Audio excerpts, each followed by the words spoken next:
All right, let's dive right into the text. We're looking at Titus Maccius Plautus's Trinummus, which translates to the three-coin day. This is a comedic masterclass securely positioned in the Roman Republic, right around the late 3rd or early 2nd century BCE. But right off the bat, we have to recognize how wildly this departs from your standard plots and formula. It's adapted directly from Philemon's Greek new comedy model, Thesauros, or The Treasure, but this play completely abandons basic slapstick. Instead, it operates as this highly elevated, rigorous examination of elite male duty, the stewardship of ancestral wealth, and how to preserve the Roman family structure against generational decay.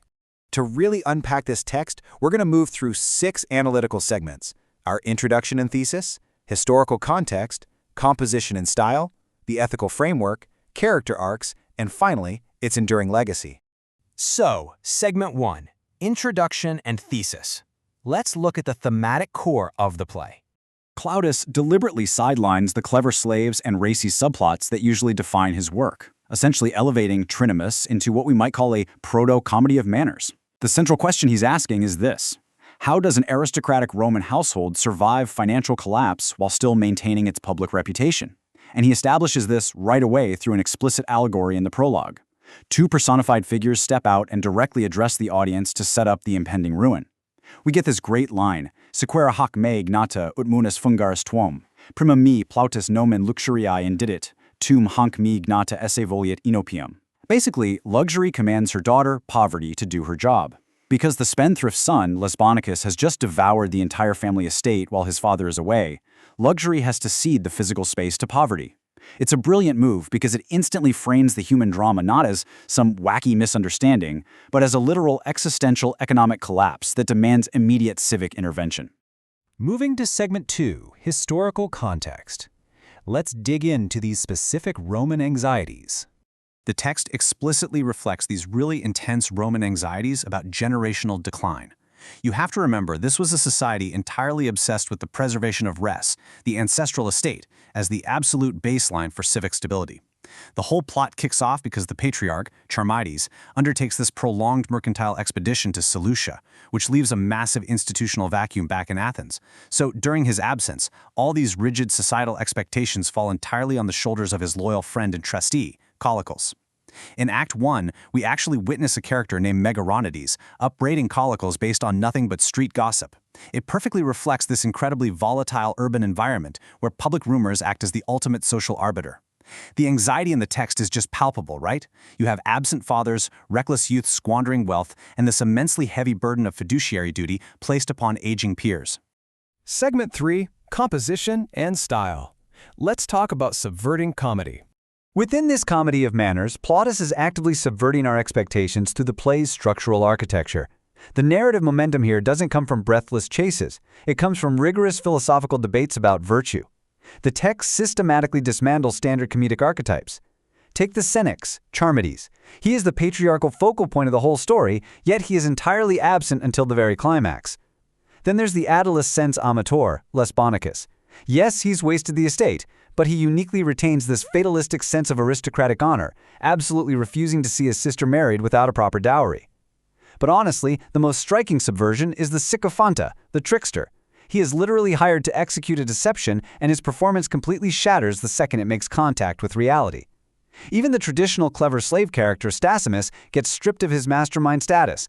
He's reduced to just fabricating anxious lies about diseased farmland just to protect his master's very last source of food.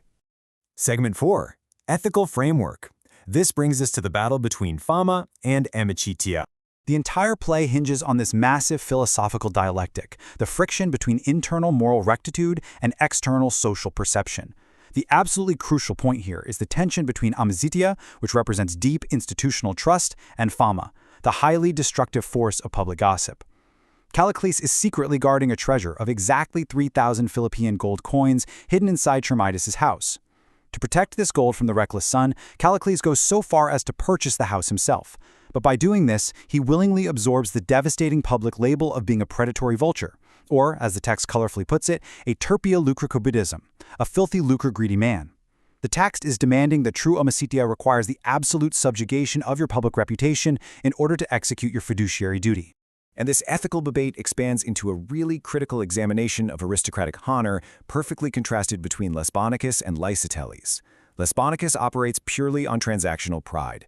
He fiercely insists on sacrificing his very last plot of land just to provide his sister's dowry because he is terrified that a dowerless marriage is going to reduce his ancient family to the status of civic charity cases. Lysiteles, conversely, represents true altruistic nobility. He argues for marrying the sister without a dowry, wanting to utilize his own family's wealth to restore a fallen peer and forge a stable communal alliance. Plautus is forcing his audience to evaluate a vital question here. Is true nobility rooted in individual vanity or civic-minded stability? Segment 5. Character arcs and dialectical progression. So the internal logic of the play absolutely necessitates a mechanical solution to this ethical gridlock. Think about it. Callicles must provide the dowry from the hidden gold, but he cannot expose the treasure's existence, nor can he suddenly produce 1,000 gold pieces without triggering accusations of theft. This builds the central narrative mechanism of Act 3, the Trinummus confidence scheme, engineered by Megaronides. The progression is totally flawless. Step 1, they hire a professional trickster for the paltry sum of 3 coins, literally the Trinummus. Second, they equip him with exotic costumes and forged letters supposedly from Seleucia. Finally, the trickster is instructed to publicly arrive pretending to deliver 1,000 gold pieces to Callicles. It's a legal loophole that funnels the wealth to the daughter without exposing the rest of the hidden hoard. But of course, this progression triggers the climax in Act 4, resulting in absolute dramatic irony. The hired sycophanta, who is wearing this absurdly oversized foreign hat, arrives at the exact moment the real Charmides returns from his voyage. The impostor boldly claims to be intimate friends with Charmides, stating he carries gold directly from him, Aque etiam Philippum, numeratum ilius in mensa manu, mille numum. And the real Charmides, who is utterly baffled by this, cross-examines the guy on his own doorstep. Nempe up ipso id ecepisti Charmide? Surely you received that from Charmides himself? The moment Charmides reveals his true identity, the deception shatters against empirical reality. Hilariously, the trickster just declares he was paid his 3 coins anyway and casually walks off, rendering the traditional comedic device completely powerless. Finally, Segment 6, Enduring Legacy. Let's look at this civic restoration. Act 5 rapidly forces a reconciliation, culminating in the complete restoration of the civic hierarchy. Callicles literally digs up the dowry, and upon finding his friend Charmides, the whole truth is laid bare. The legacy of the play's resolution essentially cements the primacy of transparency over trickery. Callicles is universally praised as the ultimate paragon of amicitia. The fractures in the household are totally healed. Lysiteles weds the daughter with a legitimate dowry, drawn from the ancestral hoard. Furthermore, patriarchal authority is firmly reasserted as Lesbonicus repents and is then tasked with marrying Callicles' virtuous daughter to ensure stable continuity. The law of the father comprehensively defeats the chaos of comedic deception. Which leaves us with a definitive, highly provocative scholarly question regarding the preservation and legacy of this unique text. Does the moral elevation and deliberate structural subversion within Trinummus suggest that true Roman civic virtue, grounded in amicitia, fiduciary duty, and familial continuity, is ultimately incompatible with the traditional chaos-driven comedic formula? By completely dismantling the trickster archetype and punishing profligacy with such philosophical rigor, Plautus challenges us to consider if a stable society can ever truly be the subject of a standard comedy.